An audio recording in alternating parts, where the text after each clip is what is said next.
Are you still up?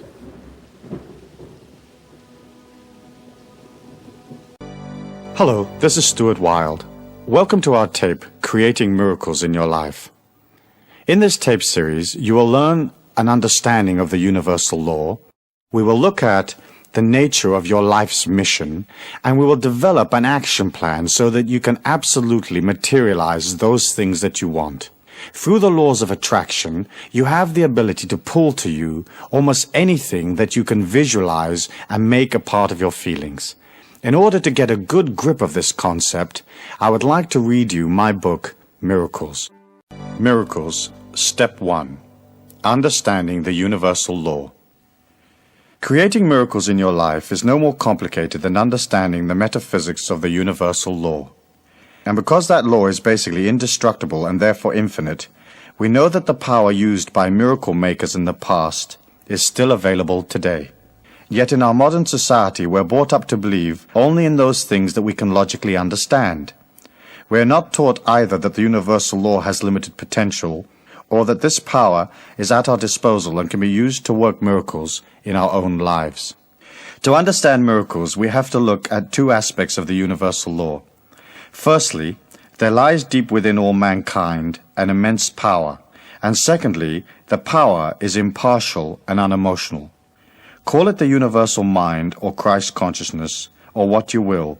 It is this power that allows man a recognition of the universal life force that we call God. The life force is eternal, it is a part of all things. Moreover, it is a major part of each of us. Consequently, we all have within us an unlimited power. Creating miracles in our lives becomes a matter of identifying with the power, understanding its characteristics, and learning to use it effectively. This identification is achieved by knowing that the power is within you, and acknowledging that fact by saying, I'm eternal, immortal, universal, and infinite, and what I am is beautiful. In this manner, you lock into the power source, and you are poised for the next step, which involves looking at its characteristics. The universal law is impartial and unemotional. It has no way of knowing what you want, nor does it discriminate between your hopes and aspirations, likes and dislikes. It is pure energy. It accepts whatever thoughts, feelings, and actions you project, and reflects them back to you unemotionally, in the form of events that you experience day to day. In much the same way as electricity illuminates both a brothel and the vicar's tea party, the universal law does not differentiate between different types of energy in your life. It will give you anything you believe in, no more and no less. Therefore, the key to understanding miracles is to look at the beliefs you express as thoughts and feelings. When you are born, your thoughts and feelings are limitless because your mind is a clean slate. What a small child projects into the universal law is a natural purity, unbounded by the constraints of beliefs. Children often attempt the seemingly impossible. Unaware that they have any physical limitations, they drive off in the family car or walk on a high ledge. It is only later, through education, that they learn the confines of human expectancy. But these confines or boundaries are illusions. They are formed by belief patterns, most of them born of ignorance, handed down from generation to generation. This pool of belief patterns, or collective unconscious as Carl Jung called it, gains validity as it moves through time, and eventually the concepts that later generations experience as physical reality become rigid and domineering. It is as if billions of people who preceded you have determined what you're going to experience on the earth plane, and that is all that there is to it. This rigidity does not allow for genius or for the understanding that we're now in an era of rapid unfoldment. Fundamental structures are being swept away in an avalanche of awareness, and we are no longer prepared just to read about great miracle makers. We want to have the same experience. For most people, this is not possible because they are locked within the limitations of body and mind. Their upbringing is so dominant that it encases their entire evolution, and they experience little spiritual growth. Step 2. Understanding life's mission. We are not our bodies, or our emotions, or our minds, or any of the structures and restrictions we experience around us. We are an infinite part of the God force, using the physical form to experience spiritual development through a special training called daily life. When you entered the earth plane, the energy that is the real you left its abode in the higher consciousness of pure light and entered by choice the body you are now in. You chose the circumstances of this life because it was the next step in your infinite evolution, and because this life would allow you to expand what you are spiritually, so that you could become an even greater expression of the infinite life force or living spirit. Now you may say, that's nuts. Why would I choose these circumstances of my life, this family, this society, and this neighborhood? Why did I not choose a more affluent environment or a prettier body or more intellectual capacity? The answer lies in a dimension beyond the physical plane. As you entered this dimension through birth, you had within your consciousness a heroic mission, a goal. The nature of that goal is firmly written in the very deepest recesses of the inner you. And what you are today, no matter what you feel about yourself, is actually a part of that goal in its various stages of completion. Your mind began recording events, thoughts, and feelings only at birth. It does not know of your heroic mission, nor does it understand the universal law that interacts with your limitless potential. Why? 2 reasons. Firstly, if your mind, feelings, and emotions knew the nature of your heroic goal in life, there would be no challenge or quest, and your evolution would suffer. Secondly, most understanding of metaphysics is based on tribal or religious beliefs which do not totally reflect an accurate perception of the delicacy of energy and the way its ebbs and flows affect daily life. No real understanding of the universal law has ever been incorporated into the various belief patterns of the world's collective unconscious. For example, let us say that your heroic goal in life is to learn to love yourself and to accept full cosmic responsibility for what you are. And let us say you have had a number of previous experiences on the earth plane in which you were weak and indulged yourself metaphysically by leaning on others rather than contributing to your own energy or support. If you knew of this in advance, you would begin to favor the one course of action over another. You would intellectualize yourself into positions or feelings that you wanted to achieve, and your mind would dominate your every move. Evolution does not work that way. You cannot overcome weakness by fighting it or thinking your way out of it. You overcome weakness by leaving it behind. This means that you become aware of the inner tendencies that bring you down, that do not support a belief in self, that do not endorse a love of self, and you say, I don't want to be that anymore. Then you move yourself out of the slovenly ways of the collective unconscious into discipline and power. From time to time you may drift back, but once you decide on the side of strength, the power of the universal law will always be with you to varying degrees. It may be a battle at first because your mind does not understand these laws or the nature of your mission on earth, nor does it understand the laws that govern your potential. It will have a tendency to advise you logically from its own experience, and logic is death to that part of you that is a miracle maker. Step 3. Understanding the nature of beliefs. The next step in creating your own miracles is to look at the nature of beliefs. By reviewing beliefs and feelings, you begin to understand how to use the universal law effectively. It is natural to yearn for the impossible, and in so doing you establish strong beliefs about what can and cannot be done. You can jump a certain height and no higher, run at a certain speed and no faster, accept a certain position and no better. Because most commercial aircraft fly at about 600 miles an hour, the shortest time in which you can get from New York to Paris is about 6 hours. Those are the facts in the collective unconscious. But what if I told you of a man who could move his body many thousands of miles in just a few seconds? Your mind would scan its memory banks and draw a blank, whereupon you might think, impossible. Then perhaps you might review all the scientific data available and conclude that this feat is unachievable.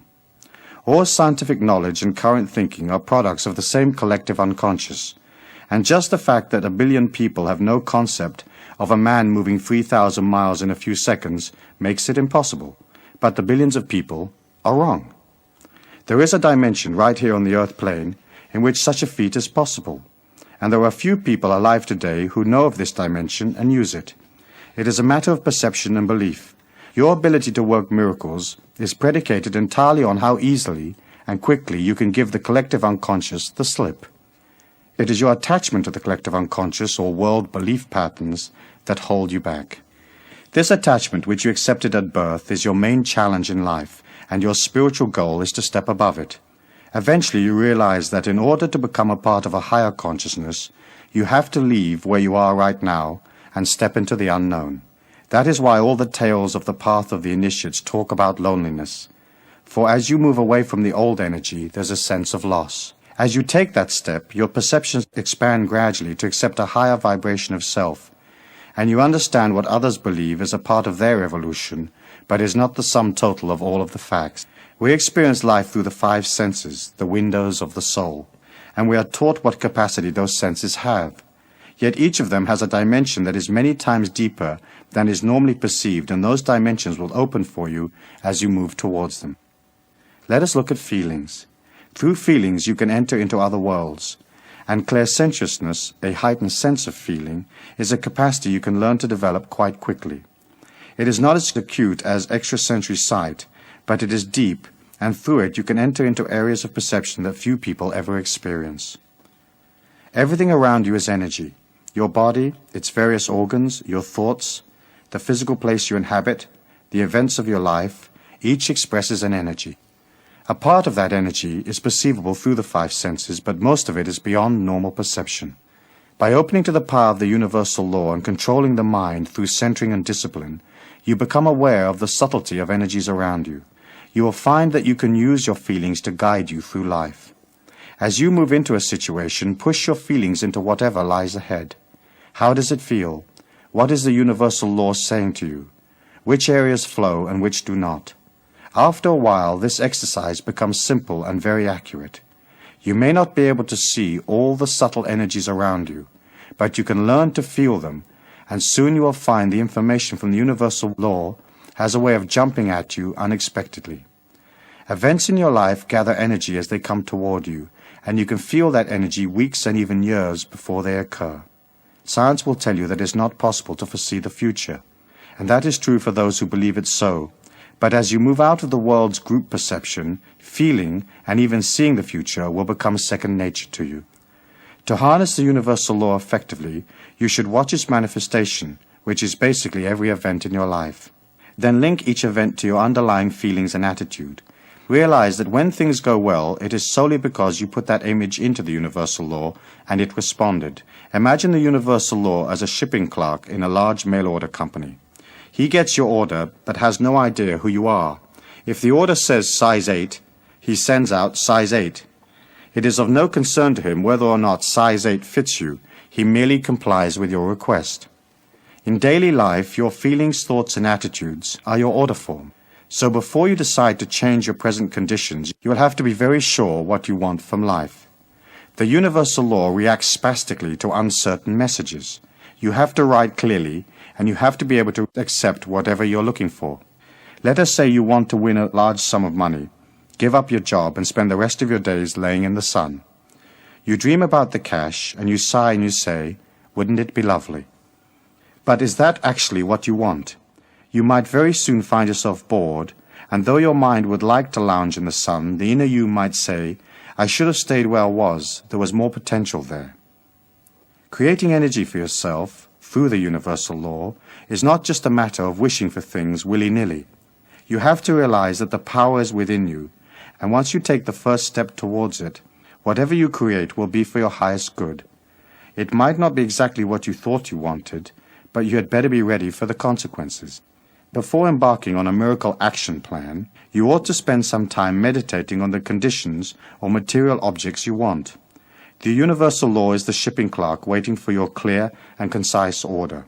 The currency with which you are going to pay for it is belief. To create something with absolute certainty, you have to establish the feeling within you that it has already happened, that the condition you desire is already a part of your life. That can be hard because your mind, knowing nothing about the workings of the law, fights back. You affirm, I am rich, and your mind contradicts, you're not. The conflict that develops confuses the universal law, which is about to deliver your heart's desire. This clash of opposing energies has been the challenge of the would-be initiate since the beginning of time. It is the hunt for the Holy Grail, or the slaying of the dragon. It states that no one enters the kingdom of heaven within until he has tamed the dragon of negativity that he inherited from the collective unconscious. Figuratively, you will have to leave the earth plane even though you may be still very much a part of physical reality. Dimensions are not out there someplace between you and the stars. They are inner worlds or inner journeys. These journeys have an inner reality and an outer manifestation in the physical. So anything you can conceive is actually a part of you right now. The fact that you do not have it to hand matters not.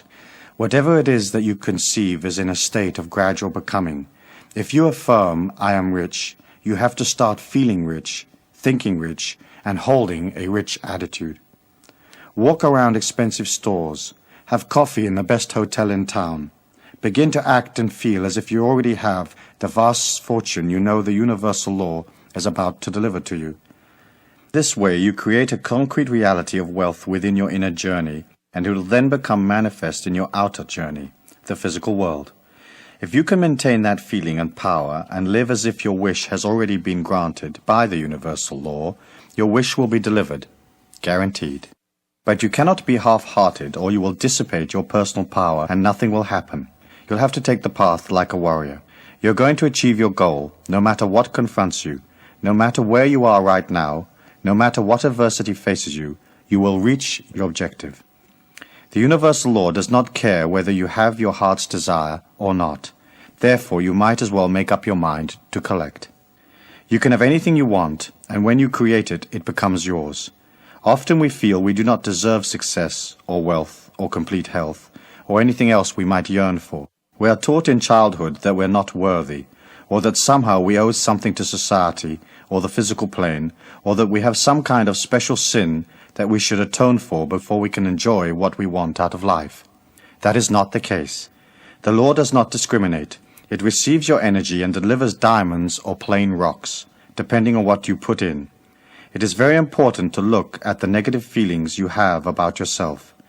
It is easy to say, oh, I never win anything, or I'm too old, they will never hire me, or I can never be with that person, I'm not pretty enough.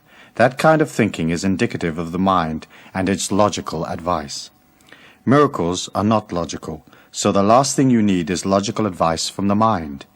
When such advice is given, acknowledge the mind, thank it, and say, I do not accept any energy that is contrary to the unlimited power that lies within me. Then press on. Infinite power is so magnanimous, so powerful, so much more than the mind, that it exists in a separate dimension, and that is why the mind has difficulty perceiving that it is even there. You will get an intuition or feeling, or a rush of excitement, but that is all. You cannot really hear it, touch it, or taste it, but it comes round the mind like a breeze, and when it starts to work in your life, you will know it by the quality of the people and the events that surround you. Before we go to step 4, the Miracle Action Plan, let us briefly review some important points. The universal law, or living spirit, is unlimited. Therefore, what you are is unlimited. The universal law is impartial and unemotional. It cannot discriminate. It will give you anything you believe in. You are not your body or your emotions or your mind. You are a part of the living spirit, learning. No matter what your circumstances, the universal law can be called upon at any time because it is the real you. Whatever you create for yourself by understanding the mystical, metaphysical aspects of the universal law is yours, because you created it. You deserve it. Miracles are not gifts from God. They are a part of you, which is God. Finally, the universal law is in balance and harmony by its very nature. And so, as you set out on your action plan, you will not be able to infringe on others. Whatever you create will have to be for yourself. You cannot will the universal law onto others by saying, I want this to happen to my friend. This would be infringing, because not knowing the nature of your friend's heroic life plan, you are not entitled to change it or in any way alter what he is going through at this time. He has to experience life for himself, as he also has unlimited power within him, and a part of his growth pattern is discovering that fact. Within the universal law, there is no dual energy, good and bad, saints and sinners. There is just energy, one power that pervades all things, and everything is a part of that power. Differentiation between good and evil is just your perception, for within real energy there is no judgment. There is high energy and not so high energy, and at the end of this life you will have the opportunity to review what you have achieved, which will be a matter of how much you've succeeded in centering your life in a discipline of perceiving the living spirit and using it. But your review will not be emotional. You'll be looking at the quality, or speed if you like, of the energy you created. If you have harmed others, you have impeded your evolution by de-accelerating the life force within you.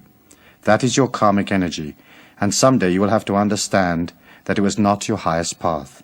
But you cannot judge others, because since the energy your mind perceives does not incorporate the nature of their heroic goal, you have no way of knowing exactly what they need karmically for their growth at this infinite point in their evolution. There are no accidents or victims. Each person is responsible for his own evolution. Each pulls to himself the circumstances experienced in life. He puts in an order, so to speak, and gets back 3 cracked cups. That is a part of the learning pattern, trial and error. This lifetime is yours. You may be involved in relationships and loved ones, but basically what you make of your life and how you pass through it is your evolution. We all learn to take responsibility for our own circumstances, and within the universal law you're not expected to take responsibility for the evolution of others. It might sound a bit harsh, but in the law there's an incredible clarity and justice. That is why adversity is so useful. It allows people to look for something beyond day-to-day reality, and this brings them in touch with their true inner selves. In desperation, they begin to pull on their unlimited power, and they realize that anything can be changed, that suffering is a product of the inner self, and by looking at their inner selves, they can transform them. It has been said that there are no incurable diseases, only incurable people, and that is true of all energy within the universal law. Trying to fix your circumstances just physically or mentally will not work in the long run, because deep-rooted inconsistencies will continue to surface in your life in various disguises. To overcome something once and for all means going within yourself to discover the real cause of the disturbance. This process or discovery will allow you more energy which you can use to create the things you want in life. Step 4. The Miracle Action Plan. Write down on a piece of paper in order of importance the things and the conditions you want. Do not let the mind advise you. It has limitations. Shoot for the moon and be sure you leave nothing out. Chop and change your list until you're comfortable with it, but be clear about what you want. Use exact and precise wording to describe the conditions you require. Remember, the system works, so you must be definite in the way you describe your wants. Here's what to do. A. Read the list 3 times a day. Once when you rise, once in the middle of the day, and once before bed. B. Meditate on your miracles from time to time and know that the universal law has received your order and is just about to deliver. C. Maintain silence. Talking about your miracle dissipates the energy drastically. Therefore, you cannot share your miracle with others until they happen. D. Always act and think about your miracles as though you already have the conditions you desire. E. Be open to the inner promptings of the unlimited power source as it instructs you in ways of getting what you want. Realize that universal law has to deliver in the physical plane where you can make use of it. Your heart's desire can come from anywhere, so do not limit your field of expectation. Remain open and flexible at all times. F. Smile a lot. The first miracle is on its way. Step 5. Understanding energy. Since the mind has no way of knowing how the universal law is going to deliver your miracle, do not waste your time trying to figure out. Just know. Your thoughts should be like acorns that develop gradually into oaks. If you dig them up to discover how things are going, your tree will perish. It is important to avoid fretting. Center on the feeling that some way, somehow, the universal law will not let you down because everything in the universe is energy. Solid objects appear as such only because their atoms and molecules move at the speed of light. In fact, reality is both solid and not solid at the same time, and this applies to thought forms. They are real and even more powerful than physical reality because they are not constrained by the limits of the material plane. You cannot take them apart and analyze them. You have to create them and let them fly. Through your enthusiasm and belief, you energize the universal law and encourage it to deliver. Try at all times to keep your thoughts pure and on target. If doubt creeps in, do not allow it to dominate for long. Look at doubt from above yourself. Realize that it is just the mind fretting, not understanding, creating objections through ignorance, and whatever you have set in motion will happen. As you work with the power, it'll have a way of showing you the next move at every turn. Believe in it.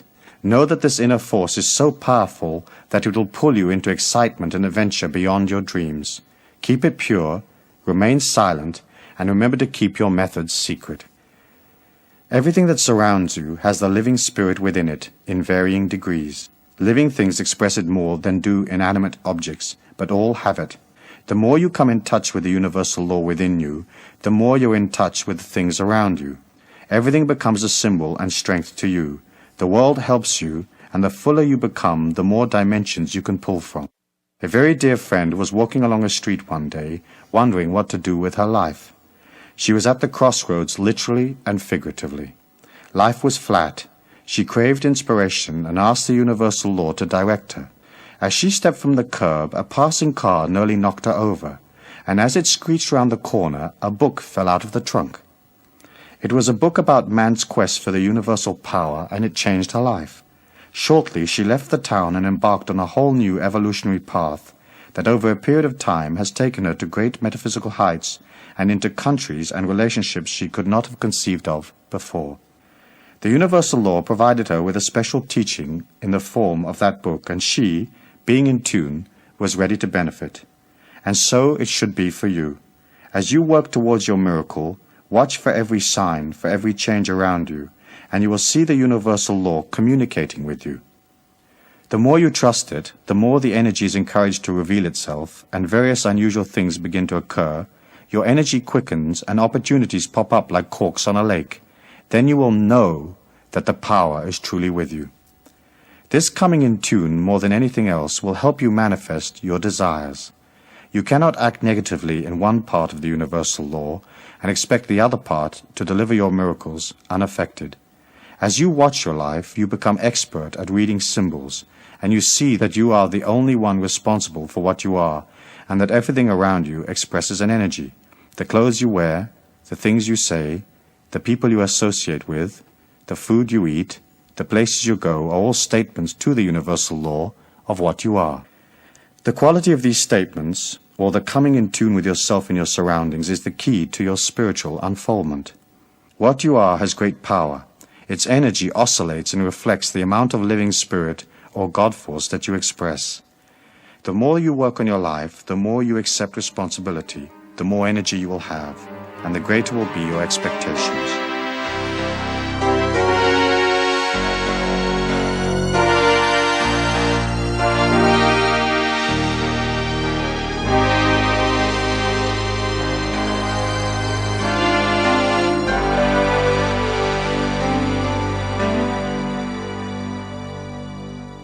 Suppose you have a special project in mind and you want to be sure that you have the maximum possible energy available. Let us say you're heading for a job interview. You've put that job on your miracle list, and the universal law has opened a door, and you're halfway there. Here is what to do. 1. Continue to see your miracle coming into physical reality. See yourself with the job granted until 72 hours before the interview, then forget it. 2. On the day of the interview, rise early. Spend as much time as possible on your own. Avoid interpersonal conflicts. Tell the universal law that you're ready and willing to accept the miracle you have been asking for. 3. Abstain from such energy-lowering substances as alcohol and drugs. 4. Eat lightly. The universal law manifests in you and through you. If you eat great amounts of heavy food, your energy slows, and the universal law within you has difficulty expressing itself. You should have salads, fruit, natural healthy food in sparing quantities. Stay away from junk food. 5. Before you set off for your interview, relax a moment. See the situation as flowing and positive. If you already know the person you will be meeting, see him or her in your mind's eye, happy and smiling, receptive to your energy. See the interview going well. See the miracle delivered. Step 6. Understanding time. Within the universal law, there is no time. Things are in a state of gradual evolvement. A tree has no concept of time because its essence is eternal. It responds to the warmth of the sun, but it is not in time. It develops from seed, expanding gradually to full maturity, and so it is with the universal law. It can deliver instantly, but if your energy is not all there, it will seem to you as if it has taken time. You have to learn patience and keep moving towards your goal, knowing that your thought forms will manifest. If you are moving towards one particular miracle and a different avenue opens up unexpectedly, take it. The universal law delivers in strange ways, and what you think you desire may just be your way of expressing a totally different goal. A good friend of mine wanted more than anything else to be a film director. He graduated from film school in London but found that he could not get any work because of a technical complication. To work in films in England at that time, you had to have a union card, but you could not get a union card unless you were working. In effect, the union created a closed shop. My friend's miracle was stuck. One day, out of the blue, he bumped into an old school friend who owned a restaurant, and because of his financial straits, he gladly accepted a job as a waiter. Working hard each day, he spent his spare time watching films and keeping his dreams alive through study. Each day at noon, a well-dressed old man came into the restaurant. My friend served him diligently, and over the months the two of them became friends. One day my friend asked the old man what he did for a living. The old man replied that he was just about to retire from a job that he'd held for many years. "What job is that?" asked my friend. "Oh, it's pretty boring, really," replied the old man. "I'm president of the Filmmakers Union. Not much ever happens." 15 years later, I was flying across the United States, lazily watching an in-flight movie, when to my great delight I saw my friend's name on the credit of a major film. His miracle had been delivered. When you move into an energy alignment, you can never tell what will happen. Watch for signs. Use your feelings to help you decide. And if, after that, you're still not sure, do nothing. If a direction is right, you will know it automatically. If, however, making up your mind requires you to go through great trials and tribulations, you can be sure that that particular course is not the one for you. Basically, it is well to remember, if you have to ponder a decision, it is usually a mistake. When the universal law delivers, you will know. Start your miracle list with a couple of modest requests. Then as you experience the universal law delivering, you will feel the power of success around you, and that in itself becomes a valuable affirmation. Each time you reorganize your list, spend a few moments thinking about how well your last miracles worked. Affirm your power by visualizing your success. Then, as you accomplish one miracle after another, you will have the confidence to go on to other things. Step 7. Understanding your personal power. In conclusion, we will discuss how to establish an energy of power around you. Your mind's natural negative alignment will tend to make you think that your miracles are not going to come true. Therefore, in order to achieve complete success, you have to work constantly on your mind's doubt. Remind yourself that you're not your mind, and you do not accept an energy contrary to your goals. In this way, you establish a pattern of positive affirmation in your life. Write down in your own words 9 affirmations that express your belief in yourself and your complete fulfillment in this lifetime. 3 affirmations for the dawn, 3 for the day, and 3 for the night. Before reviewing your miracle list, relax, center your mind, then read your affirmations slowly. Make your affirmations strong. Be sure that you feel their power and that they mean something special to you. The words and feelings that you believe in have the strongest energy. Here are a few examples from which you can build. I am a powerful, positive individual, and all events in this day are for my highest good.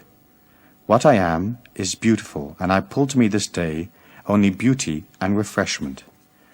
This day is a day of balance. I am completely aware of my body and all its needs.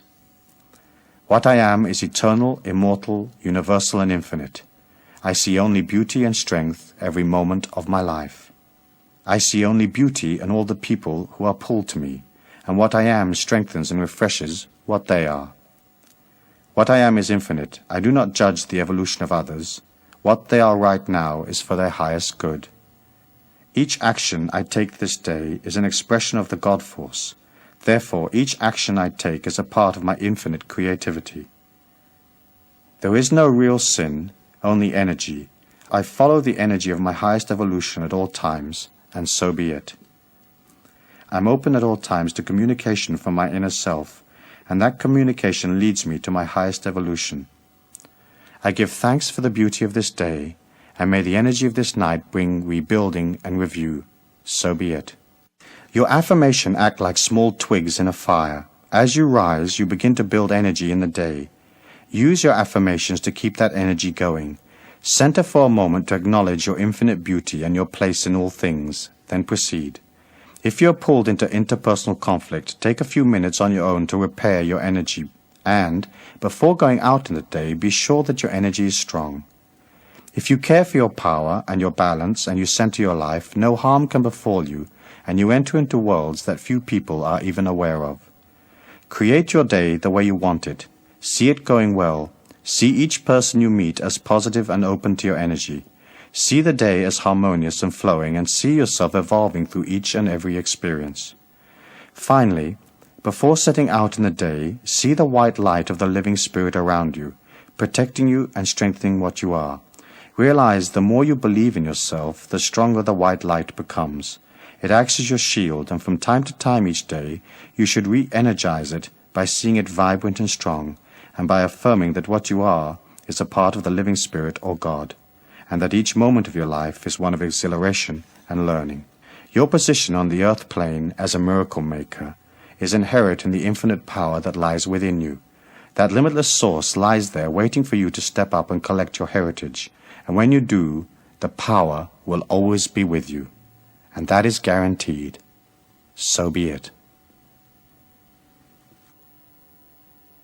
As we listen to my book Miracles, there are probably a number of concepts contained in the book that you may not be familiar with, or that perhaps is different to some of the religious or philosophical beliefs that you may hold.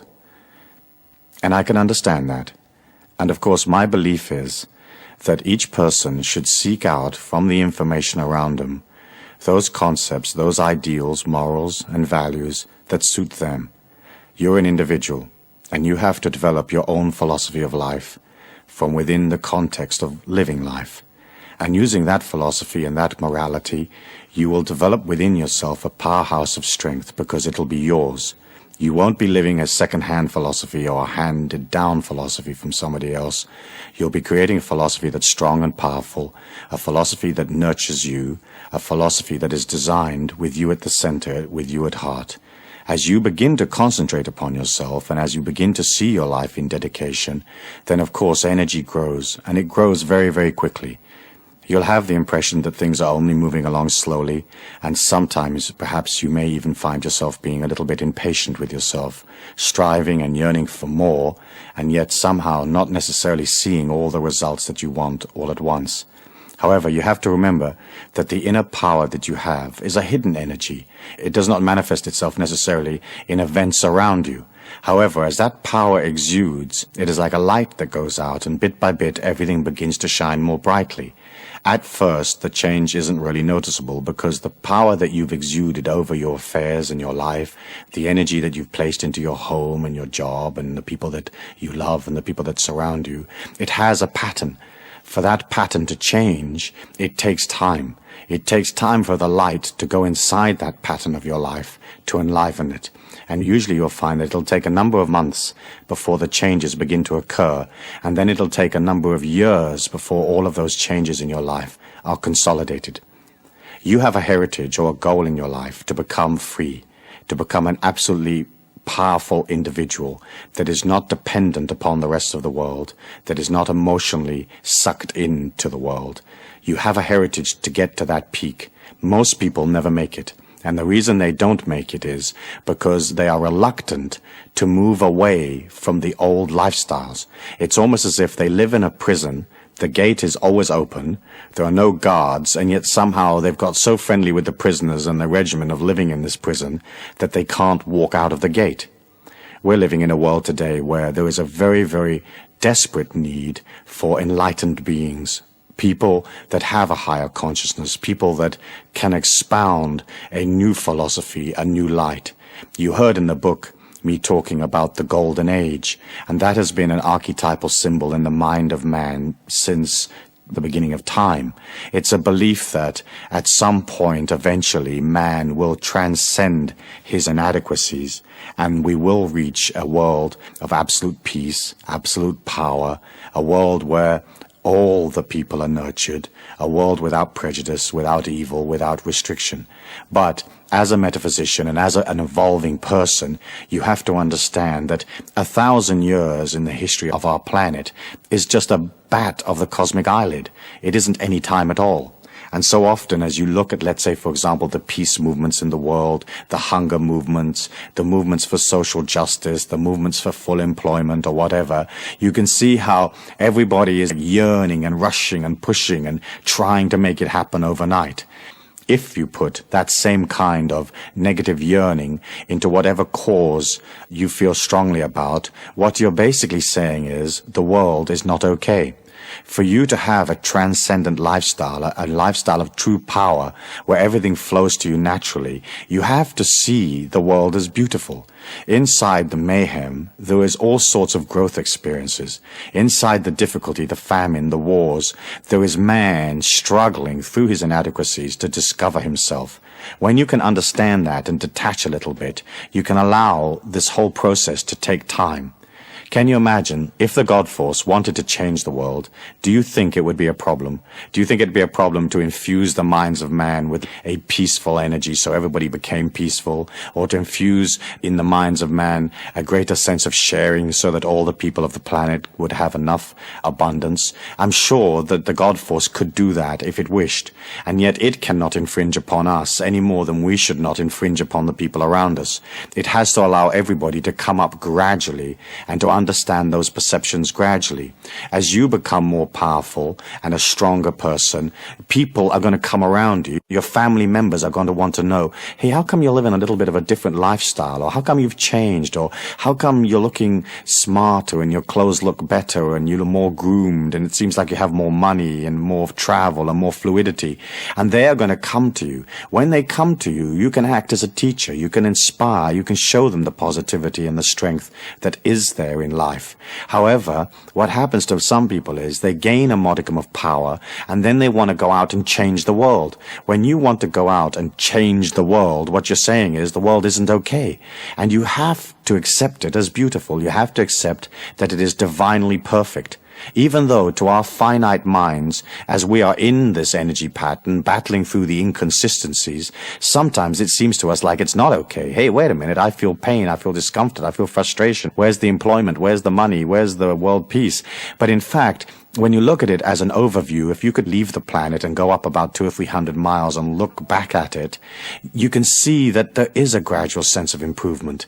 You can look back to the 60s and see that, for example, the energy today in the 80s and as we move on into the 90s is much more powerful than it was in the 60s. And the 60s were more powerful than the 40s. And the 40s was a whole different era than the turn of the century. And so you can see that man is coming very, very quickly. I mean, almost like a train through the night in his evolution, but it will take time. And as you develop this power, your main function is to express it with this unconditional love to people, not imposing your opinion upon people, but just waiting for them to come along and ask you. If a person comes and asks you for information or for advice, give it to them as fairly and as equitably as you can. But don't go out and seek people to fix. Don't go out into the society and say, I gotta fix this. This is terrible. I gotta fix it. You don't have to fix it. It is what it is, and it's coming up as time goes on. If we look through the Miracles book, we can see that in it there are one or two unusual concepts or concepts that do not follow the average philosophy or the more usual religious philosophies. And I wanted to take a moment at this time to just extrapolate from the book and from those concepts and expand on them and to give you a greater awareness for your consideration. And then you can incorporate those concepts into your life if they feel comfortable for you, if they nurture you, or not include them as you wish. The first thing that you probably will have noticed from listening to miracles is that there is an utter simplicity to it. The process isn't complicated. As human beings, we tend to think that things have to be difficult, that things have to have a modicum of struggle, that getting money has to take effort, that being in love has to mean that somehow we lose a part of ourselves or whatever it may be. In fact, when you look at nature and you look at life and you look at energy in motion, it is utter simplicity. Think of the clarity and the simplicity of a lightning bolt. It isn't complicated. It's just this pure flash of light. And in the same way, as you begin to create miracles in your life, be careful that you don't complicate the issue. Isn't it true that sometimes we'll head off on a project and we'll make it immensely difficult and immensely complicated, but all we had to do actually was walk across the street? When you relax and you allow that freshness and that simplicity and that humbleness to come into your life, things appear automatically. Where it says in the Bible, the meek shall inherit the earth, meek did not mean wimpy or weak or people that you could punch up. It's basically a sense of simplicity, of naturalness, of an alignment to nature, an understanding that everything is perfect and that everything will flow to you. And as you come out of the intellect and more into this magnanimous feeling of limitless inside of you, the simplicity begins to develop and everything has a natural beauty. The next concept that I wanted to discuss was the concept of God as energy rather than as a personality. God as energy has been the cornerstone of all the mystical, metaphysical teachings through all time. And it was an understanding that in fact God is light, and that light is love, it's expansiveness, it's going beyond, it's outward seeking, it is nurturing and caring. In the old tribal days, you could imagine these tribal people with a very limited education, with sort of very low IQs, with very low life expectancy, living in difficult circumstances in the desert in North Africa, or a tribal person living in Central Australia. They didn't have an understanding of complex energy patterns. Psychology only began in the 1900s. Words that we take for granted like ego and persona and dream interpretation and psychoanalysis are all very modern concepts. In the olden days, tribal man did not go into his mind to seek out the complexity of the psyche, the complexity of the subconscious mind. And so you had a tribal system where there was no electricity, there was no modern appliances. They just lived on the land with their animals, with their loved ones and tribal members around them. And so they had tribal leaders and tribal princes. Dukes owned various chunks of the territory. There were warlords and shoguns. And so it was natural for them to express a higher power or a divinity in a personality. I think one of the things that I found most interesting as I studied history and I studied the philosophies of nations as they developed was that most gods are male. In almost all of the traditions, they're male. And the reason that they are male is that the hierarchies of the tribes, the princes and the priests and the leaders of those tribes were also male. There wasn't a conception of powerful goddess female.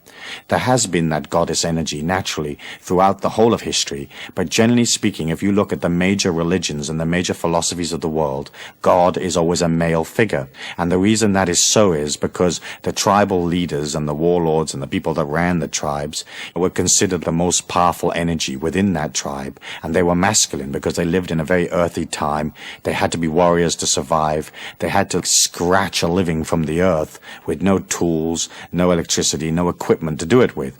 And so it was very important to be strong, and if you weren't strong, you died. In biblical times, life expectancy was only 20 to 30 years.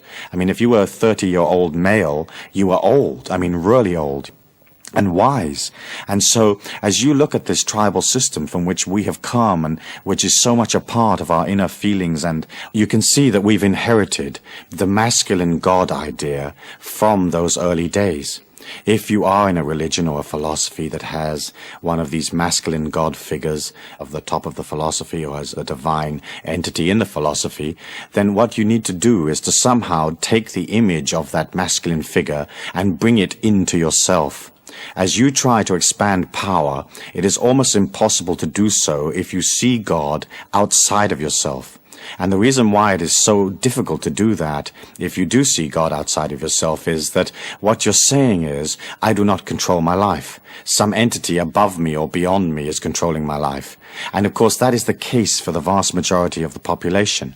But as you become a more powerful person, if you can internalize that male God figure inside of you and understand that that energy is exuding, then you can hold on to the philosophy, and it doesn't affect the quality of your religious belief. In fact, the quality of that belief is enhanced because you get in greater touch with what that image is, but also you internalize the energy and you have it in your life.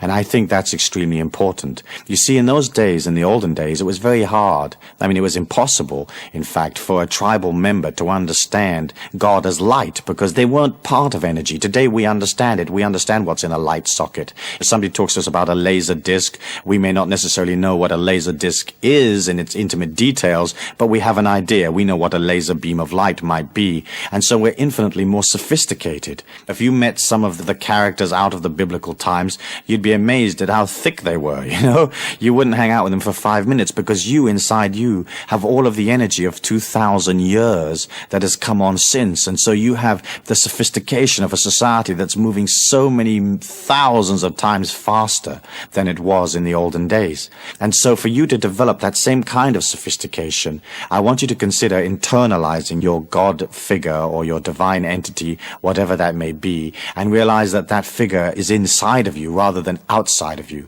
And I think that's a comfortable way of converting yourself from one of the more older traditional philosophies into a philosophy of self-empowerment. And that, of course, is my main interest. I don't have an interest in changing your religion or changing your philosophy. I only have an interest in seeing that you become a more powerful being.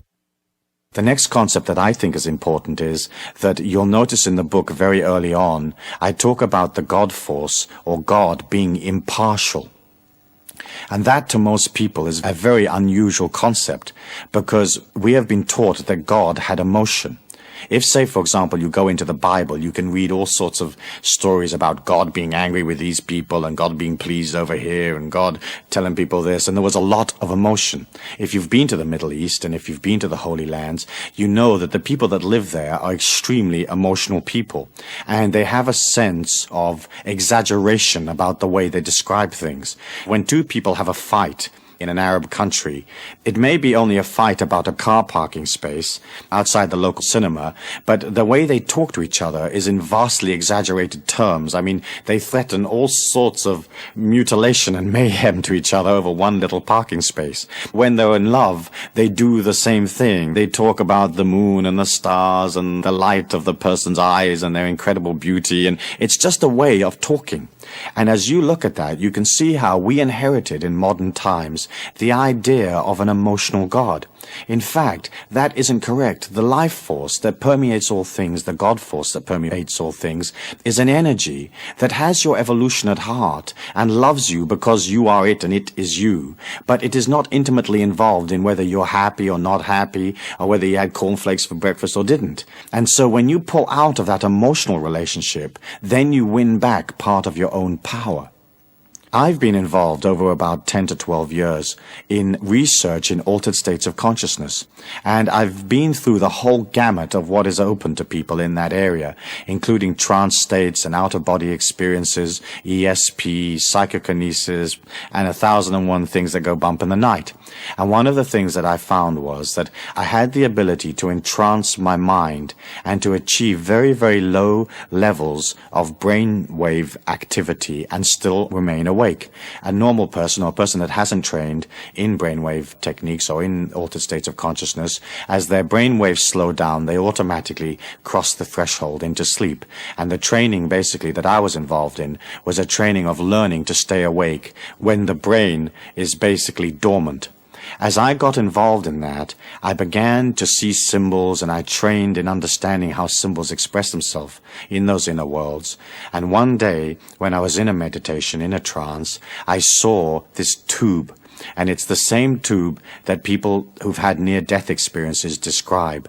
And it's a tube that seems to lead to other worlds. If you're familiar with those near-death books, basically what happens is somebody has a terrible accident and they get them to hospital and they basically die.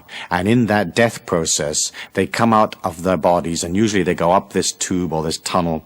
And at the end of the other tunnel is some kind of celestial kingdom. And often they're met by some kind of spiritual entity or Jesus or whatever their symbol is. And then, because their body recovers on the operating table, they get twanged back into their body. Usually the spirit entity says, "Not yet." And then bang, they're back. And the surgeon's pumping adrenaline into their heart. Well, one of the things was that when I was in these altered states of consciousness, I saw this tube. And eventually, over a period of years, I had the ability to move up through this tube and to direct my consciousness to the other end of the tube and to enter into those celestial worlds. One of the first things that I discovered there was the nature of this God force or this light. And so when I talk to you about the God force, I'm talking to you from my own experience. Subjective as it might be, it's an experience that I've actually had. And the light is more magnanimous, more loving, more expansive than there are real words to describe.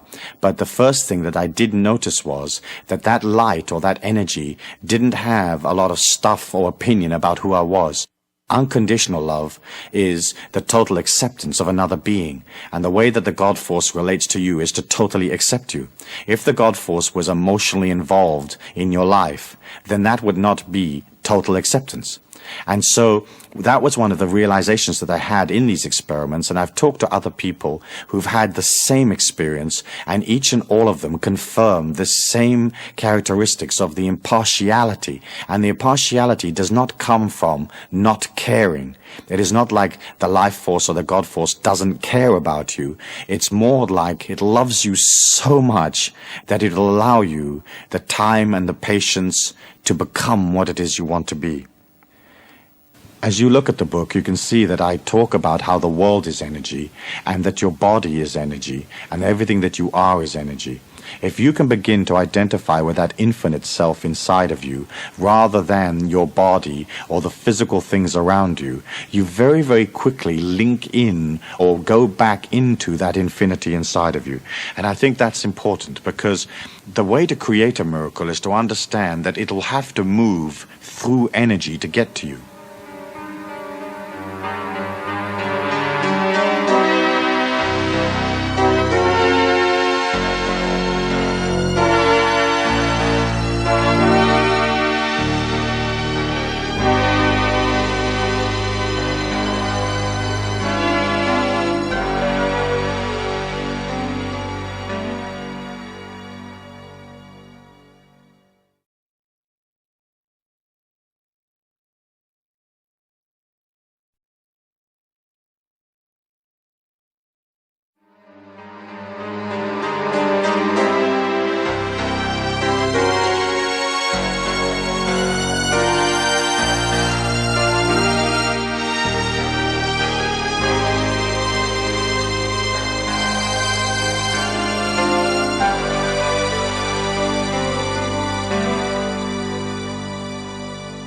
If you see the world as very solid and factual and intellectual and logical, then there isn't any logical explanation as to how you may be healed overnight, or any logical explanation as to how you may receive a vast sum of money tomorrow without effort.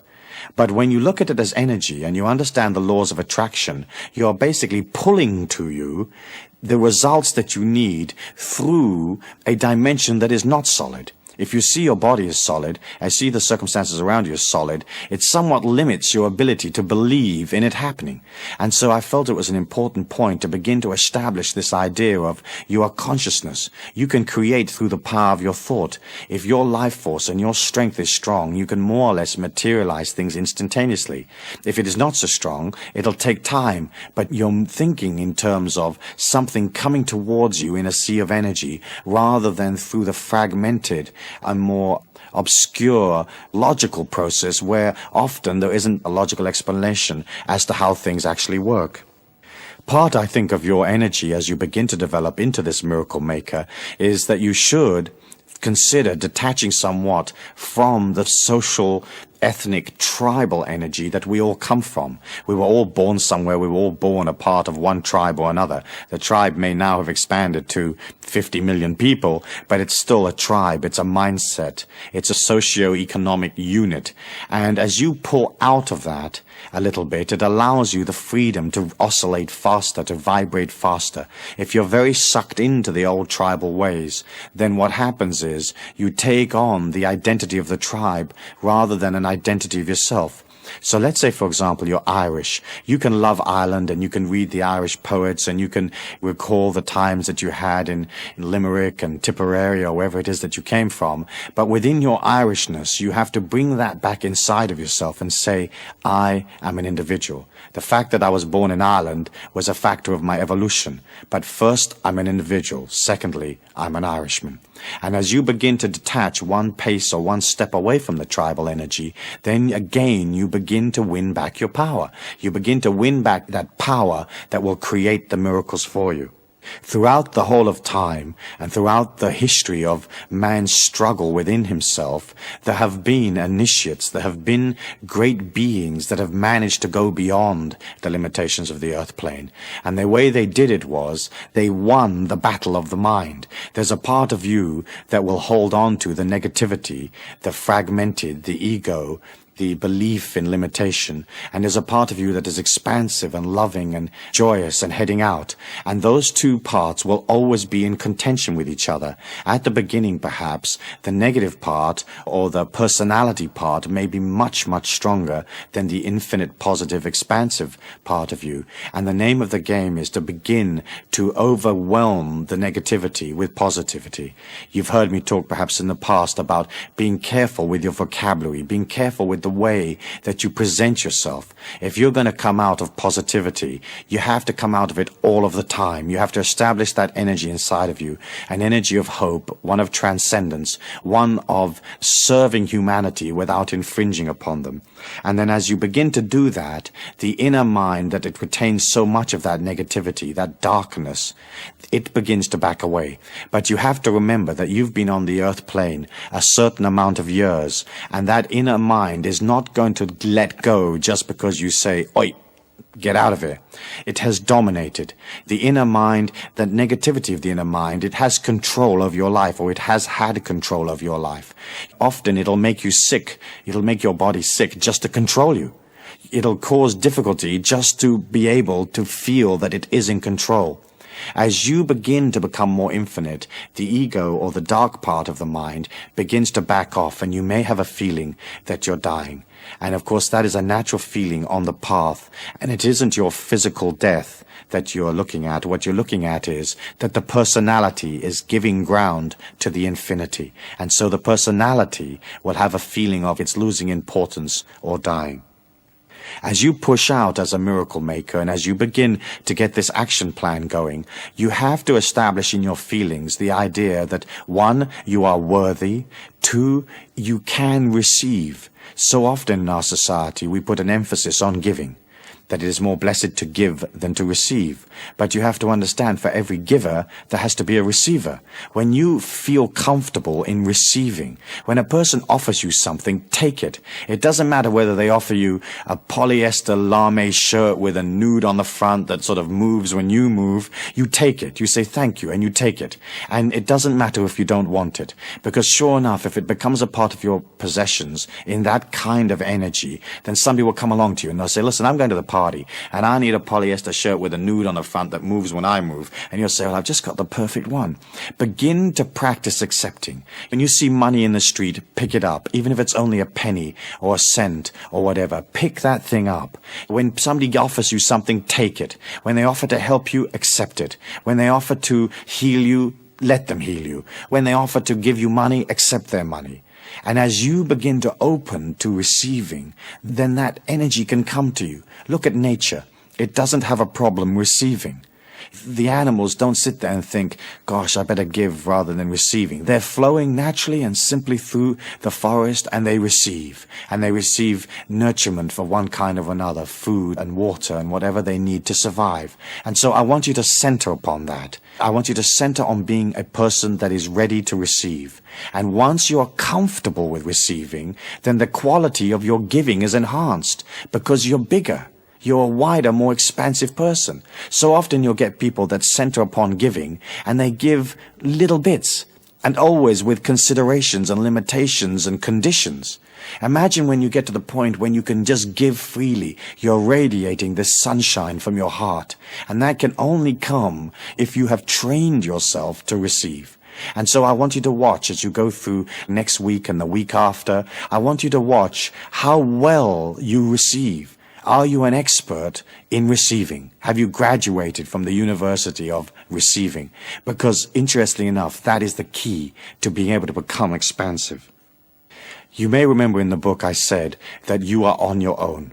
And that's true. The divinity inside of you comes to the physical plane for your evolution. If you concentrate on that power inside of you, the miracle maker, this limitless energy, then what happens is you become stronger. All of the philosophies and most of the major religions teach that we're not supposed to concentrate upon ourselves. We're supposed to concentrate on, first of all, a God outside of ourselves, and secondarily, on people in the society that we're supposed to assist or aid in some way. The philosophy that I teach is one where you turn and you face yourself, understanding that if you become strong, then you have a gift that you can take to society. So many people I meet as I travel and do seminars in the Pacific and all over the world, they want to serve humanity, they want to give, and yet they don't really have any true power with which to give. They want to assist the world to go beyond poverty, but they don't have any money themselves. They want to heal the world, but their body's sick. And so as you're looking at that, you understand that you're on your own. The fact that you may be with a wife or a husband and have children and loved ones and business associates and associations of one kind, all of that is to reflect you back to yourself. That is its function, and that's the function of interpersonal relationships. They are there so you learn about yourself. And in fact, you are an individual evolving through the physical plane, and that individuality is sacrosanct, and you have to make it important. And I don't mean it in the ego sense of the word, but remember that you are on your own. You come in as an individual, and you go out as an individual. You'll remember in the book also I said that universal law has no way of knowing what it is you want. That sometimes is confusing for people because they think in terms of God being all-knowing. And the way that I would like to explain it to you for your consideration is this. Whereas the God force or the life force is in all things, which is true, it does not have a concentration minute by minute on each individual part. It would be the same as if you owned or were president of a huge multinational corporation. You may know that you have a branch in Nigeria, but you don't know at 9 a.m. on Tuesday whether the secretary is off sick or not, or whether the electricity has blown a fuse and the telex isn't working, or whatever it may be. You're not intimately, emotionally involved in the day-by-day, hour-by-hour events in your office in Nigeria. All you're interested in is the information that flows into your head office, and that's how you're controlling the situation, or that is how you're allowing this corporation to evolve. The life force, being in all things, not having an opinion, being impartial, is not involved in knowing what you want or having a decision. It is not as if God says, for you to be rich is good, for you to be poor is bad. God doesn't say, we want you to be healthy. And it doesn't say, it's bad to be sick. It doesn't have an opinion. And if you think about it, that idea sets you free. Because once it doesn't have an opinion, it can reflect back to you exactly what you are with an uninterrupted and totally pure reflection. You don't want a reflection coming back to you that has somebody's opinion in it, because you'd be heading off to the beach and the opinion might say, go to the concert, if you know what I mean. And so, when you understand that, you have to be very clear about what it is you want and what you put into the universal law. As you look at your miracle action plan, you can't be wishy-washy. If you just put in an affirmation that says, I want more money, what does that mean? If you walk over 10 cents in the street, you've got more money. So that's it. That's the energy of that idea gone. So you're looking at being specific and yet leaving it open enough so that it can come from anywhere. So you would say, I would like to increase my abundance tenfold in the next 6 months. You're giving yourself time.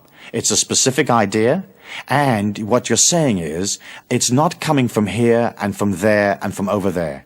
I'm ready to increase my abundance tenfold in the next 6 months, and I will take it from anywhere because I already have inside of me this feeling that I'm honorable and that it's good and it's holy and it's just for me to receive. And so, as you put specific ideas into the universal law, it gives you specific results. Often people will have concepts, goals, and ideas that are so wishy-washy that they can't even explain it to another human individual, let alone explain it to a light, to a God force that reflects exactly back to them where they're at. If you're in confusion, if you have a certain amount of indecision about what your heroic life's goal is or what your mission in life is, then you need to begin to get back inside of yourself and get clear. And sometimes that may take months, but that's okay. You have plenty of time. And as you uncomplicate your life and you move towards simplicity, up from within you naturally comes, hey, I want to be a violinist. Hey, what I really want to do is go and live on a farm in North Africa or whatever it might be. The key to that miracle-making process is balance. Without balance, you really don't have a chance, because what you're trying to do is this. You're trying to use the infinity or the light in all things to carry to you the result that you want. And because the light comes out of purity and balance, it can only be congruent with you if you are balanced. And balanced means a balanced physical situation. You don't have to heal everything going on in your body, but at least it has to be balanced, and you have to love yourself by caring for your physical body, working on it, being aware when things go wrong, being aware of putting in the correcting action, going off and studying and knowing about your body. And then the second part of balance, of course, is emotional, which we have talked about in the past. And then the mental balance is understanding that for the miracles to happen, you can't engage too much logic. Otherwise, you destroy your belief in the miracle showing up.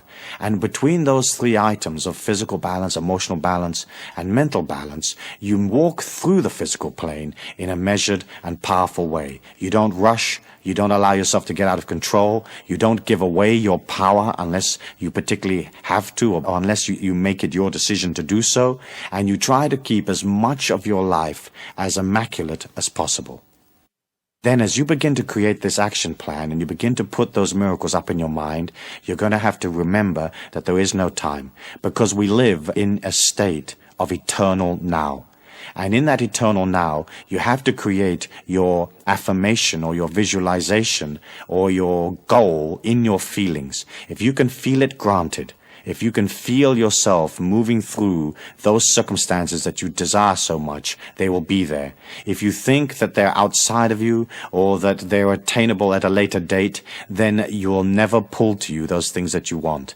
And then as you begin to resonate those feelings and you begin to nurture this little flame of your own intention, then because it is within you and because you believe it, it is granted. But there is a time lag between you conceptualizing the feeling, conceptualizing the goal or the miracle action plan, and when it is delivered. And in that time, you are going to have to be patient. No negative yearning, no frustration, no stomping your foot or whatever. You have to wait. And the more you wait, and you know it will be there, that in itself becomes an affirmation where you pull it to you. 10 years in the life of a human being is not a long time. It seems long because we live it minute by minute, hour by hour, day by day. But 10 years is not a long time. And so as you put out those ideas, you wait. Any kind of negativity, any emotion, any negative yearning, and you destroy the plan. As you begin to change yourself into this exhilarating, exciting, fluid, adventure-seeking person, I like the use of affirmations. And affirmations are words that you invent or words that you particularly like, that mean something special to you, that affirm your individuality, your power, your strength. For example, the first affirmation in the Miracles book that I read out to you was, I am a powerful, positive individual. All events in this day are for my highest good. Let's just look at what you're saying there. You're affirming that the power lies with you and not with somebody else. You're affirming that there's a positivity and goodness and heroicness in that power. And then you're looking at the day and you're saying, whatever happens is a part of my greater evolution. I'm not so intimately involved in the motion of what's going on. I understand that all of it is for my highest good. And as you begin to create that kind of affirmation within yourself, and you repeat them from time to time, what happens is that the contents of your mind changes. Then what it reflects out into life changes, and the quality of your life improves. The last part of this that we need to consider is the concept of creative visualization.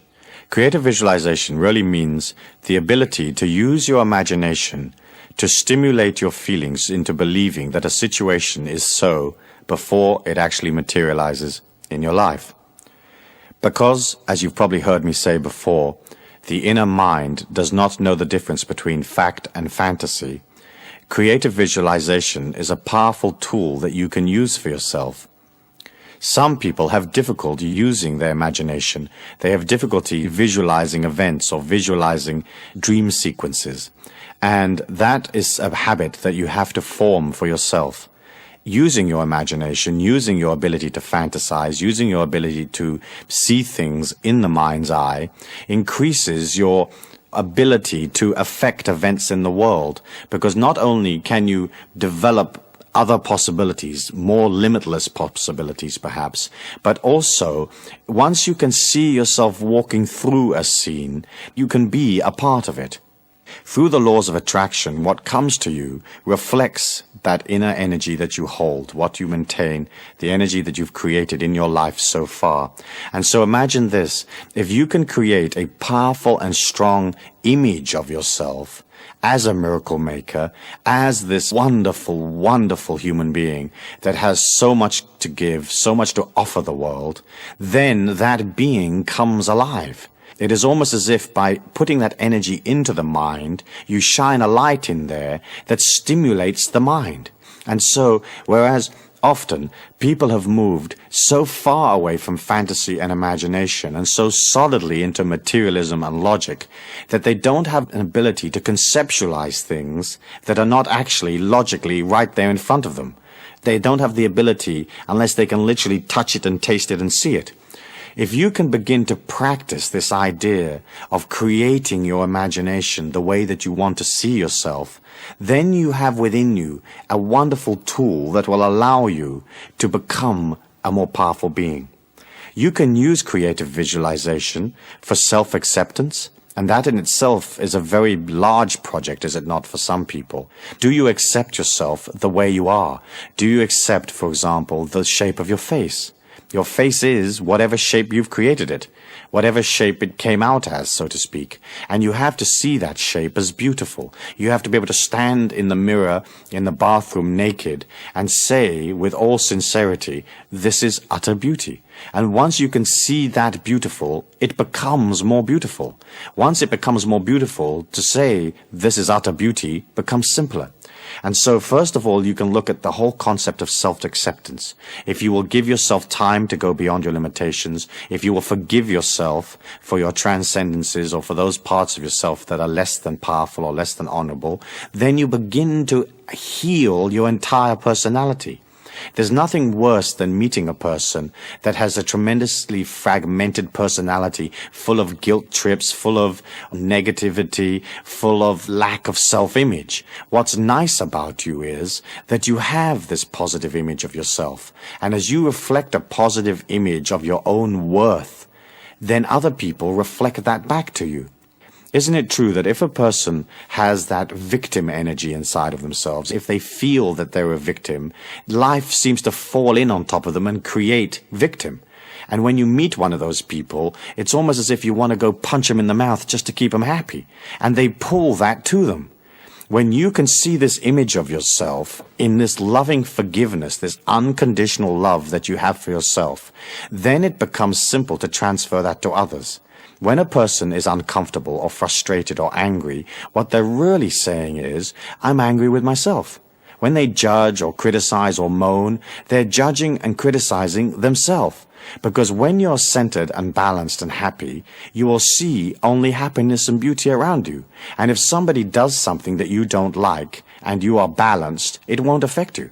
It's only when you are not in balance and you don't have a strong idea of self-image and self-acceptance that you criticize others and that you express this negativity to the world, and those people that you are negative to will react negatively back to you.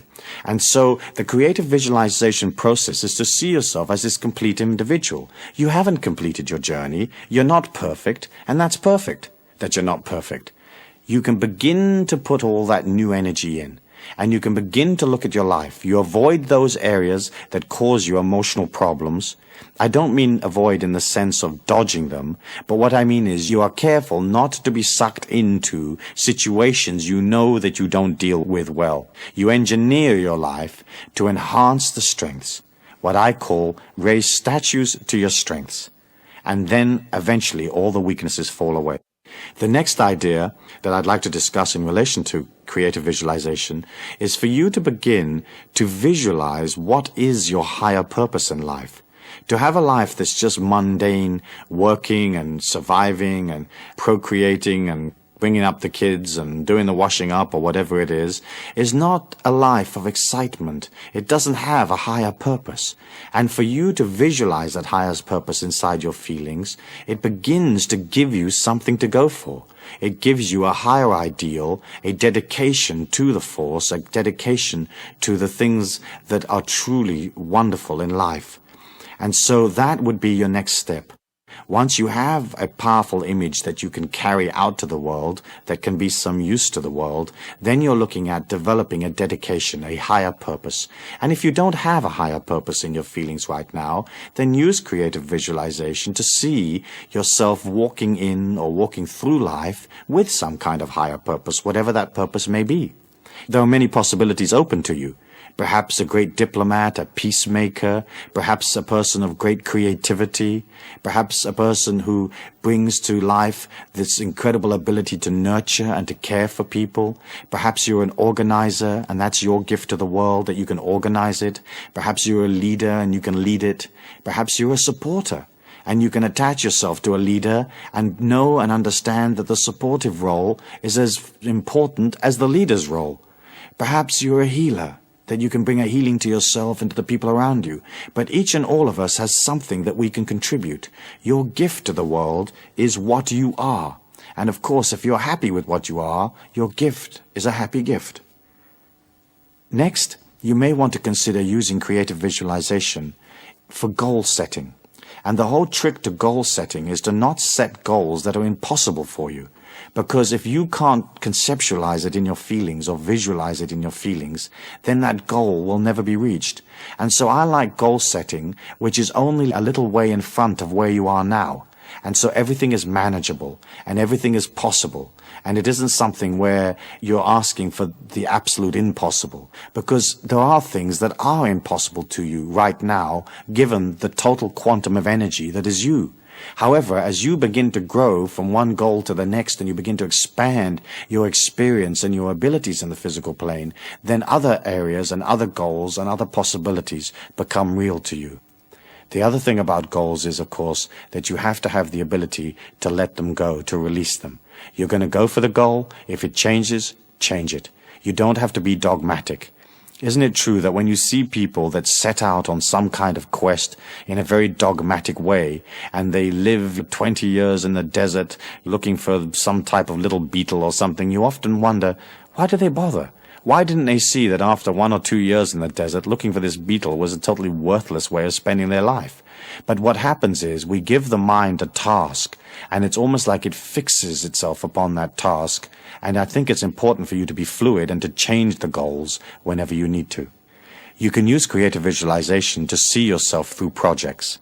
If you have a project that you have to deliver at a certain time in a certain place, or you have a creative idea, more than likely you're going to pull to you other people that will help you make that project work. And as you begin to pull other people to you, you have to understand that they will have all their own beliefs and their understandings of what the project is, and somehow you have to transfer to them what it is you want, how the project will be handled, how the thing will materialize. As you do that, you have to have a strong image of what is the project. And creative visualization allows you to run through in your mind. It's a bit like a dress rehearsal where you run through the project and you see it coming to its final glorious conclusion. As you run through the project in a creative visualization process, you can not only look at any kinks and bumps and things that perhaps you may need to change in order for the project to be successful, but also you begin to infuse the project with light and positivity. It's almost as if the project is an idea in the mind of man. You are pulling to you other people. You have to create the project in their mind, and all of you have to infuse the project in light. When you look at the physical plane, it is all materialization of thought form. If you look at a famous bridge, that's a solid bridge, but it was originally a thought form. And the thought form had to have light, it had to have positivity, it had to have the ability to complete the project, it had to have follow-through, financing, and maybe 1,000 people worked on putting that bridge together. But somebody somewhere was guiding that thing and granting everybody an idea of what the thought form is. Hey, this is the thought form, this amount of scaffolding, this amount of steel, this amount of concrete, this is how we'll hold the bridge up, this is how we'll pay for it. And so when you go through creative visualization, you can infuse into your life this light that will allow these projects to take place. It's particularly important, say, in a business situation or in an office, where you have to motivate other people and a whole group of you have to get together to materialize an action plan or a sales force or whatever it is that you're doing. As you begin to see all of those people responding positively to you, you can also begin to use creative visualization to see them understanding what the project is. Often, when a project fails, it fails because of a lack of communication. People cannot read your mind. You will think that they automatically know what you feel and who you are and what you want. They don't. And you can say to somebody, please dig a hole here. And you presume they know what you mean. But inside the mind of the person listening to the instruction, they don't necessarily know. And what they think is a hole here may be a totally different concept of what you think dig a hole here means. And so they dig a little round hole that's a foot deep, and what you really wanted was an oblong trench 30 yards wide. And so if you understand that, using creative visualization and becoming organized in your feelings, you get a very clear concept of what you want. Then you can say to that person, I need a hole here. It needs to be 30 yards long, 3 yards wide, and it's going to go from the lamppost to the tree. And everybody understands what you want. And usually you're going to have to find that you're going to have to tell people 3 times before they really understand something. So later in the conversation you will say, by the way, do you know how long this hole is? They say, yep, 30 yards. Okay, where's it got to be built? And they'll say, well, it's got to go from the tree to the bus stop. You say, nope, it's got to go from the tree to the lamppost. And they say, fine, I've got it. Then you go back and you say, how wide's the hole? And they say, well, you want it as wide as a spade. And I say, nope, I don't want it as wide as a spade. I want it 3 feet wide. And you begin to explain to people what you want. And you can only do that if it's a conceptual idea in your feelings. And that conceptualization in your feelings has clarity. And so as you begin to use this process, you can see that what you're really doing is you're becoming organized and you're clearing yourself out as an individual.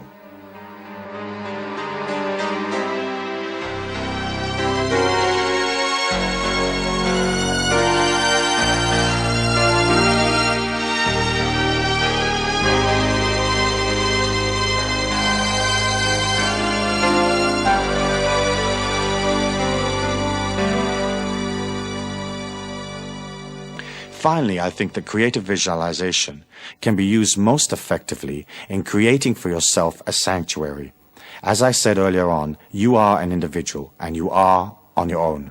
The only way you can get in touch with who am I and work upon yourself is for you to pull out of the hustle and bustle of daily life and to look at yourself. And that sanctuary is a place where you are in prayer with yourself. And that prayer can be in any way that you want to pray, or it can be a meditation, or it can be listening to music, or it can be running on the beach. But you do have to have time where you begin to look at your feelings, where you begin to process all of the negativity out, where you make the negativity little by making it unimportant, and you make the good things, the glorious things, the loving things important. And that, I think, is one of the main functions of creative visualization. As you develop this technique, the Miracle Maker's technique, one of the things that perhaps you're going to want to work on is your ability to pull prosperity. And of course, the very first thing that you have to do is you have to go beyond the tribal beliefs of scarcity. The world is not scarce. It is superfluous in its abundance. There is more of everything that we'll ever need than we can possibly use. We believe in scarcity because we're taught it. Using the creative visualization technique and using the miracle action plan, you can begin to see yourself more prosperous. And that is going to be vital for you because you're going to need money. And with that money, you're going to buy those experiences and those understandings and that knowledge that you need to acquire. And so as you begin to see yourself more prosperous, you become more prosperous. It's as simple as that. What makes a very wealthy businessman wealthy is the fact that he's comfortable or she is comfortable with money. She's comfortable and he is comfortable with receiving. And he sees himself in the marketplace creating many things. And those many things bring that kind of abundance. What you're doing then with your visualization plan or with your miracle plan is you're writing a film script and you're creating a film where you're living comfortably in luxury with all the things that you need around you, and all of that money energy is there. You're organized. You've got a way of taking the money. You know how to account for it. You can bank it. You can add it up. You have it in balance. You're conscious so that you know how much money you have. You don't find yourself spending 5,000 and earning 4. You find that you are in control. And in the same way as you have to train yourself to know who you are, in the same area in money, you have to train yourself to know about what resources you have, what they bring in, and how much your lifestyle costs. If you've got yourself out of control and your lifestyle costs more than you're actually earning, you have one of two options. One, reduce your lifestyle. Cut out those things that are not necessary, that are not absolutely needed for your life. And the other thing is to go out into the marketplace and create more money. There's a simplicity in that most people miss. But it is simple. And it is simple to be in charge of money and to be powerful and to have the money that you want in your life. But first, it has to be a concept inside of you. A creative visualization and feeling that you will always be looked after, that there will always be enough money. As you develop desires, as you develop goals, you have to understand that your goal has to be like a purpose in life rather than an addiction. As you develop a goal to become a great musician, that would be a purpose. And the purpose of being a great musician would be, 1, you're expressing creativity, 2, you're doing something you enjoy, and 3, you're giving that joy to others. If that purpose becomes an addiction, it becomes obsessive, then you begin to destroy the quality of the desire. The whole reason why desires come about is that it's almost as if you can ignore them. Once you have the desire, you can put it out there, you can do all the things that you're going to need to do to materialize the desire, but also a part of you has to release the desire. And if you say, well, if I don't become a great musician, what I'll do is I'll just get joy from playing whatever music it is I play. I'll get joy from listening to other people's music. I'll get joy of creating this dimension of sound around me that gives me pleasure. And so you have to be careful with that, because so often desires become obsessions. And that, in a way, has a way of destroying your ability to materialize that desire. It all really goes back, does it not, into you believing in yourself. And of course, you can't say to a person, hey, believe in yourself, if they don't. What you have to do is you have to begin to see your life as an affirmation of your belief in yourself. And as you begin to see where the successes are, what works and what doesn't, then slowly but surely you come into an energy where believing in yourself is natural. You naturally know that you can follow through, that you can deliver.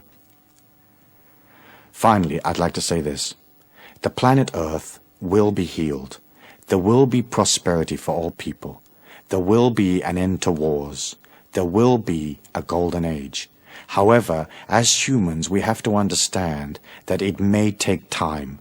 It may take a long time.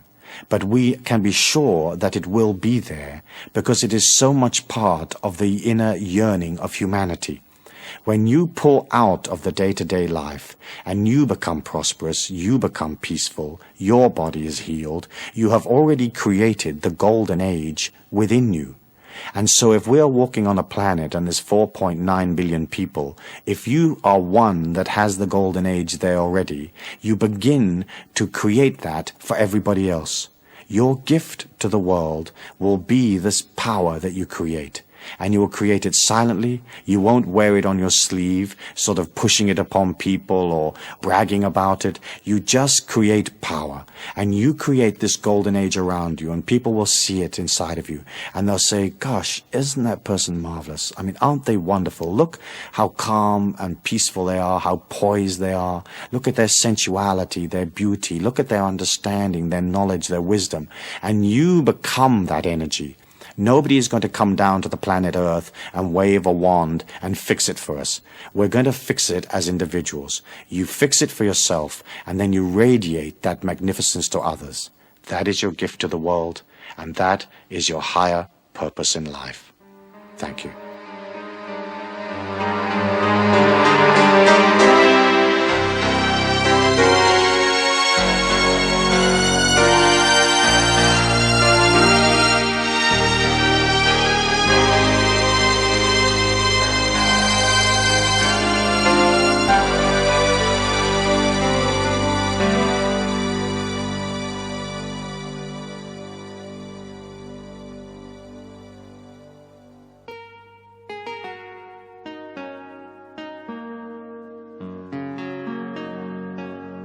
There now follows a Creating Miracles in Your Life meditation.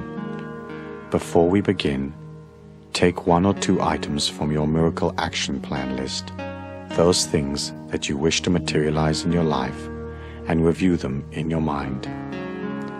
Find a place that you won't be disturbed in. Find a comfortable chair and sit down. Have your back straight, your feet upon the floor, your hands on your lap, palms down. Take a slow and gentle breath. Hold it for a moment. Exhale. Take another slow and gentle breath. Hold that for a moment. Then exhale.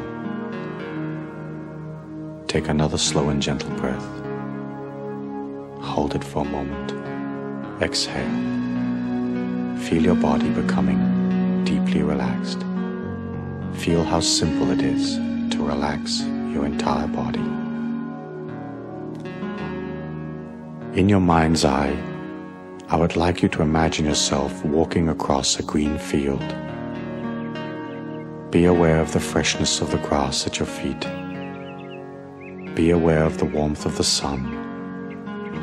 Be aware of an expanse of water somewhere near the field.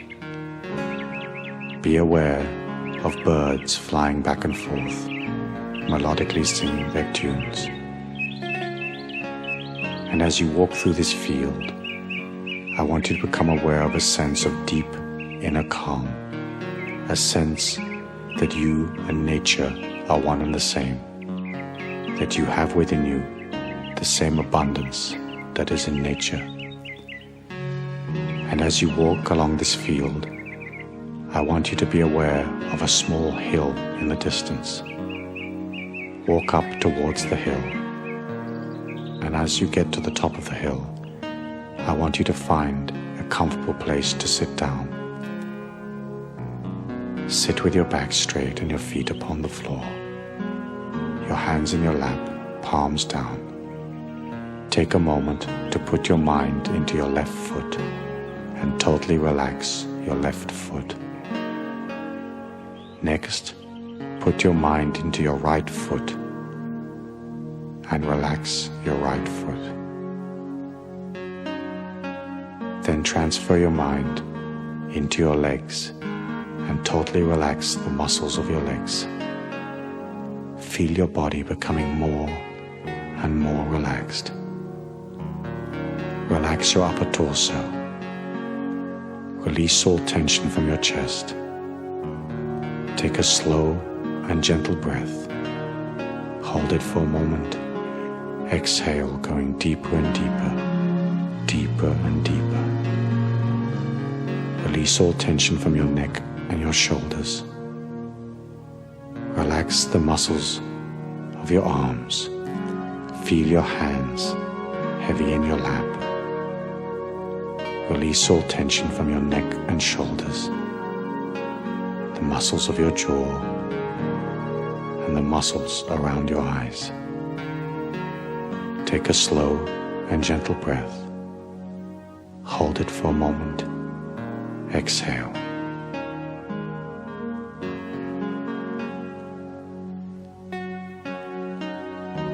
As you sit there in nature, I want you to be aware of a small forest that's nearby.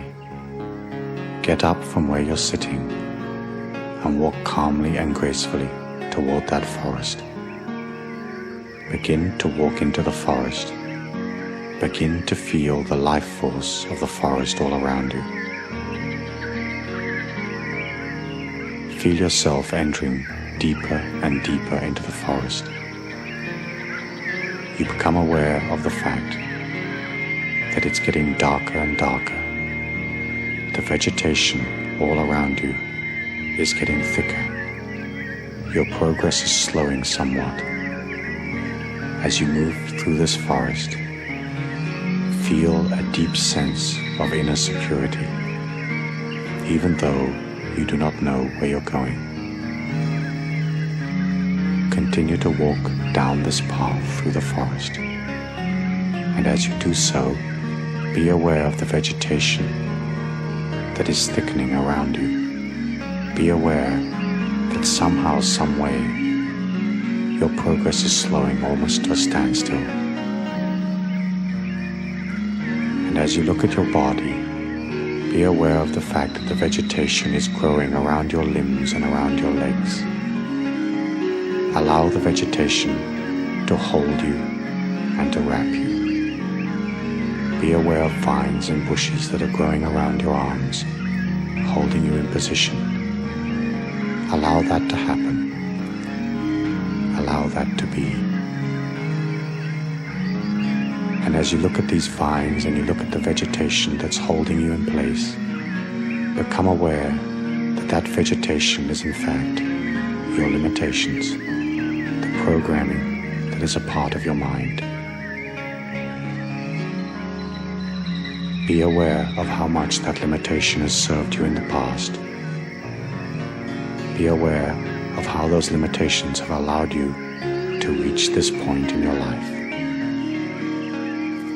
Become aware of the fact that you now wish to release those limitations. Beside you, there in the forest, is a stick. I want you to move your body just a little bit so that you can pick up the stick. Once you have the stick in your hand, I want you to begin to thrash and to cut and to break away that vegetation and those vines that are holding you in place. Do that now. We'll wait for you.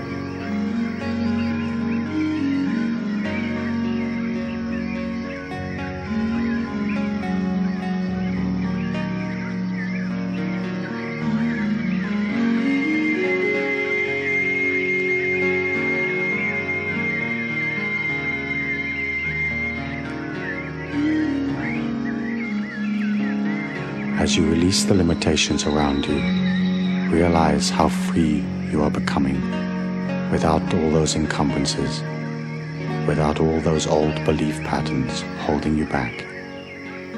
And as you free yourself from the vines and the vegetation that was holding you, I want you to continue along your path down through the forest. You're perfectly at one and at peace with all things. High above you is a ray of sunlight shining down upon your path, bathing you in a golden light. And as you walk down this path, I want you to be aware of a large rock covered in moss. Go up to the rock and find a comfortable place to sit down. Be aware of the golden light shining upon the center of your being. Take a slow and gentle breath, and as you exhale, say silently, "My expectations are truly limitless." Put up in your mind's eye the first item on your miracle action plan. Take a good look at that thing that you truly want in your life. As you look at it, become familiar with it and become familiar with the way it feels. See yourself with that thing granted in your life. Do that now.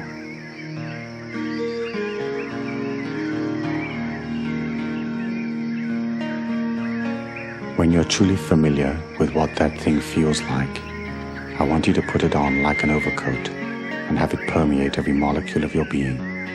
Make it a part of your life. Feel it granted. Know that it is there. Next, put up another item from your miracle list and take a good look at that. Turn it around. Feel yourself a part of it. Feel those circumstances unfolding in your life. Be sure that you and the thing that you desire are one and the same, congruent in every way. Take a moment to look at the second item on your miracle list.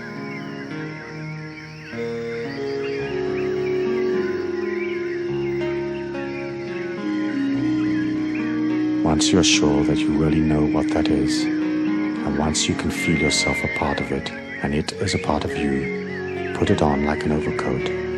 Have it permeate every molecule of your being. Take a slow and gentle breath.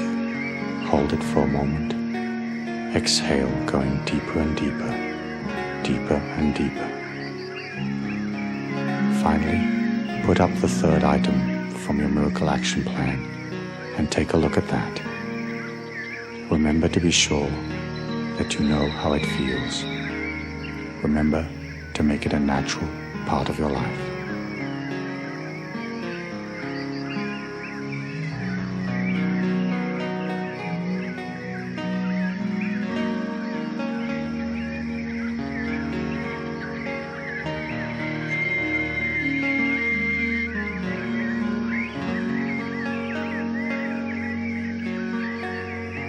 And once you and that item are one and the same energy, put it on like an overcoat and have it permeate every molecule of your being.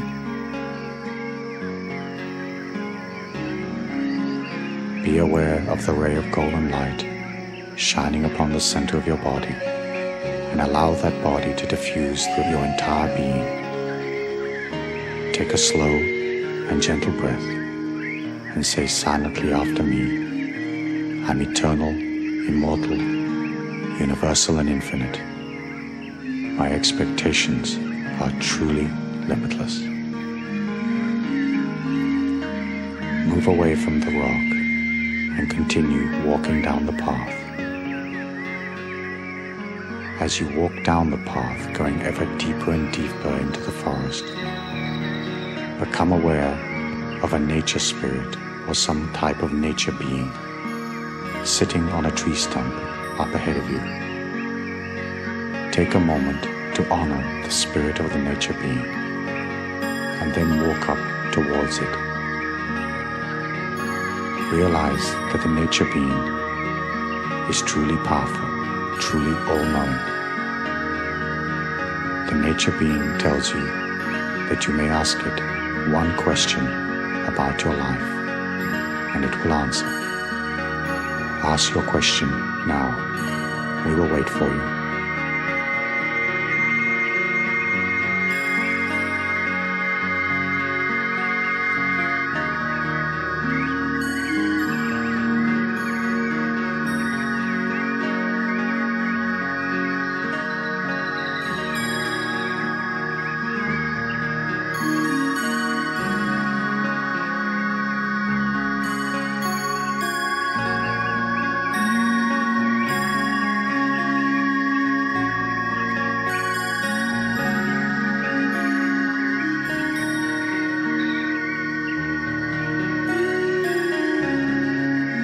Once the nature spirit gives you the answer to your question, turn around and begin to walk out of the forest once more.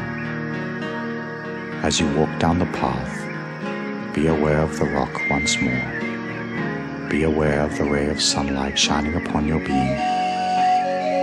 And as you come through the area where the vines and the leaves originally held you, be aware that some of them have now grown back. Take the stick and cut away the last vines, the last limitations. And when you feel totally clear of any restriction or limitation in your life, walk gradually and peacefully out of the forest. Walk down the little hill and across the field, and then turn and face the sunlight. Allow it to shine upon the center of your being. Take a slow and gentle breath and repeat after me. Change is a natural part of my life. All things are possible to me. I am what I am, and what I am has beauty and strength. And in your own time and space, open your eyes and return to the physical plane.